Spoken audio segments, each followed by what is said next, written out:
Hoje vamos fazer uma viagem especial pela história da aviação que marcou profundamente a transição para a era dos jatos, e no final vamos mudar de marcha para analisar o cenário real de 2026 sobre o Programa Brasileiro de Mísseis Antinávio. Vamos explorar a origem do Gloster Meteor, sua chegada ao Brasil, seu serviço, seus pontos fortes e limitações, o impacto que deixou e, depois disso, mergulhar no desempenho e nos custos dos mísseis MANSUP e MANSUP-ER. Então prepara o cockpit, porque a decolagem começa agora. O Gloster Meteor foi o primeiro caça-jato operacional do Reino Unido e um dos primeiros do mundo a entrar de fato em combate.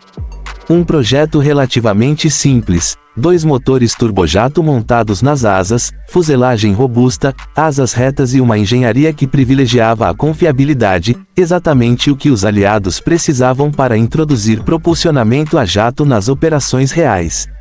Ele voou pela primeira vez em 1943, entrou em serviço em 1944 e inaugurou uma nova era contra alvos como as bombas voadoras V1.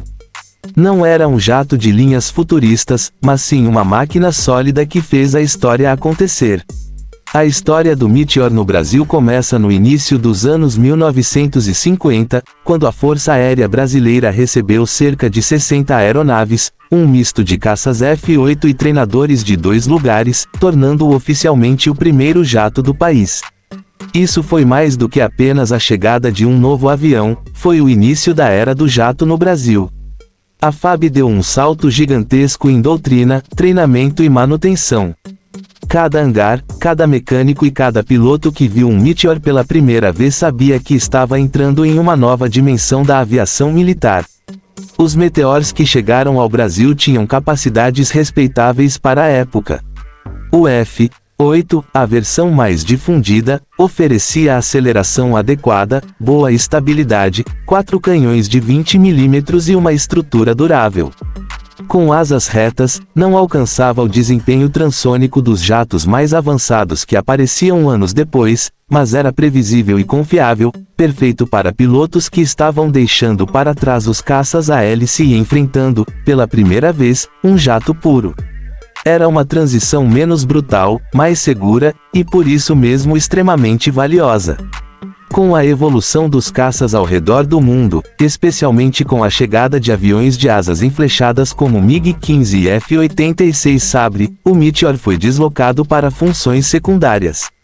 No Brasil, ele passou a cumprir missões de ataque ao solo, conversão operacional e treinamento avançado. Mesmo que a linha de frente mudasse, a importância do Meteor não diminuía. Ele foi a base da cultura de manutenção de jatos, da formação dos primeiros pilotos brasileiros especializados em alta velocidade e da modernização da infraestrutura aérea no país.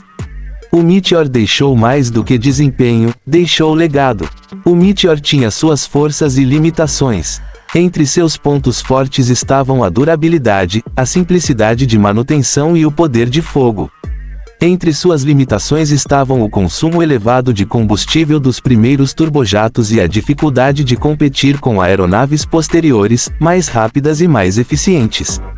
Para o Brasil, isso significou que o Meteor elevou o padrão da FAB nos anos 1950, mas exigiu decisões constantes de atualização à medida que o mundo corria para a próxima geração de caças. Para os pilotos, voar o Meteor era entrar em um universo totalmente novo. Muitos relatavam que, mesmo comparado a outros jatos iniciais, o Meteor tinha um comportamento previsível, uma qualidade rara naquela época. Mas ainda assim exigia respeito, velocidades de aproximação mais altas, novas técnicas de gerenciamento de energia e novos procedimentos de emergência. Para os aviadores brasileiros da época, era mais do que pilotar um avião diferente, era conquistar um novo patamar de profissionalismo. Com o passar dos anos, o Meteor foi se aposentando do serviço ativo em vários países, e no Brasil não foi diferente. Hoje, vários exemplares estão preservados em museus, restaurados e cuidados com carinho, simbolizando o marco que significaram. Para a FAB, o Meteor é a lembrança física de um salto tecnológico gigantesco, o momento em que o Brasil entrou de vez na era do jato. Agora mudamos para o presente e para o futuro, o Programa Brasileiro de Mísseis Antinável. Nos últimos anos, o Brasil vem buscando ampliar sua autonomia militar com o desenvolvimento do MANSUP, o míssil antinável nacional, totalmente projetado em território nacional. Essa iniciativa tem um grande peso estratégico: reduzir dependência externa, fortalecer a indústria de defesa e garantir uma capacidade soberana de combate naval. Em 2025, o Brasil deu um passo importantíssimo. A Marinha assinou a aquisição de um primeiro lote de 16 mísseis MANSUP produzidos pela SIATT. Esse contrato representa a transição real do projeto para a produção em escala inicial. A partir daí, começa o processo de integração em navios, testes operacionais e estabelecimento da cadeia de manutenção. É o tipo de marco que transforma uma ideia em capacidade real. Falando de desempenho, o MANSUP-ER, a versão de alcance estendido, apresenta números modernos e competitivos: alcance de aproximadamente 200 km, velocidade de cruzeiro próxima de 954 km por hora, voo rente à água para evitar detecção, navegação avançada e buscador ativo para engajamento no trecho final. Isso coloca o míssil na mesma categoria de armas respeitadas mundialmente, como versões de longo alcance do Exocet. Ele foi projetado para operar em ambientes litorâneos complexos, mantendo precisão mesmo com interferências e manobras defensivas dos navios inimigos. E quanto ao preço, aqui as informações públicas são limitadas. O contrato das 16 unidades não divulgou números oficiais.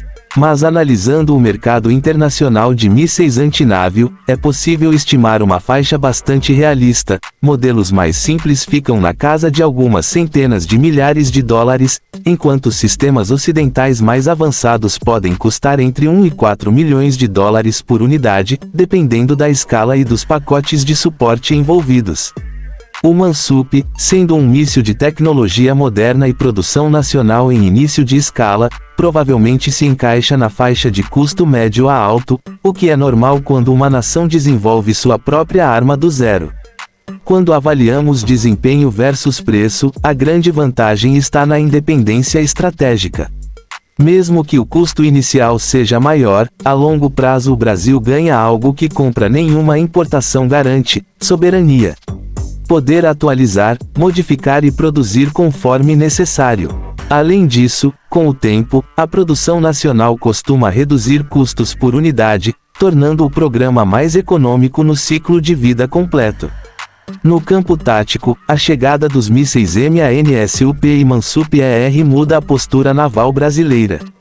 Com alcance de 200 km, um grupo naval pode atacar antes mesmo de ser visto, ampliando a zona de negação marítima e aumentando o poder dissuasório do país. Isso fortalece não apenas a costa brasileira, mas também as operações de escolta e defesa de rotas no Atlântico Sul. Para uma nação que depende do mar para comércio e segurança, essa capacidade é extremamente valiosa. No fim das contas, o Meteor e o MANSUP contam a mesma história em épocas diferentes. O Meteor marcou o começo de uma nova era tecnológica para a aviação brasileira. O MANSUP marca o amadurecimento do país como produtor de defesa de alto nível. Um abriu as portas para o Brasil entender a tecnologia dos jatos, o outro abre as portas para a autonomia estratégica no combate naval. Duas máquinas, dois tempos, uma mesma linha evolutiva. Se gostou desse mergulho profundo na história e na tecnologia, deixa o like e se inscreve para mais conteúdos como este. E se quiser, posso gerar também as prompts visuais em português, versões mais cinematográficas ou até um título clickbait para esse vídeo.